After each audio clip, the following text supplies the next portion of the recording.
Good afternoon and salam Ibu Butiriku. South Korea and the US are ending their massive springtime military drills as part of efforts to support diplomacy aimed at resolving the North Korean nuclear crisis. The decision will likely raise worries about how the allies will maintain their readiness in the event that military tension erupt again in the wake of recently failed summit between President Donald Trump and North Korean leader Kim Jong-un. Acting U.S. Secretary of Defense Patrick Shanahan and South Korean Defense Minister Jeong Kyung-do made clear that the alliance's decision to adapt their training program reflected on their desire to reduce tension and support their diplomatic efforts to achieve complete denuclearization of the Korean Peninsula in a final, fully verified manner.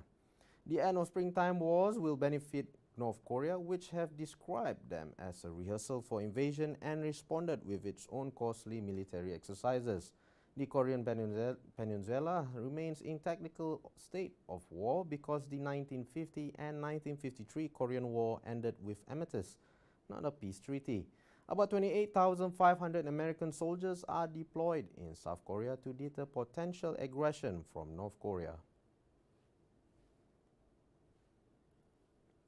Bernie Sanders kicked off his presidential campaign on Saturday miles from the rent-controlled apartment where he grew up in Brooklyn and falsely made the case that he is nothing like a fellow New Yorker, Donald Trump, proclaiming himself that the Democrat best prepared to beat the incumbent in 2020. The Democrats in the 2020 race have taken varied approaches to Trump, with some avoiding saying his name entirely, while others make implicit critiques of his presidency. Sanders has never shared from the jabbing Trump in stark terms, and during his speech at Brooklyn College, he called Trump the most dangerous president in modern American history and said the president wants to divide them up. Sanders' rally was his first campaign event since announcing a week ago that he would run against Trump for the White House. Sanders will make his first trip to the lead-off caucus city of Iowa next week, with plans to campaign in Council Bluffs, Iowa City, and Des Moines. He is now headed to the early state of Iowa.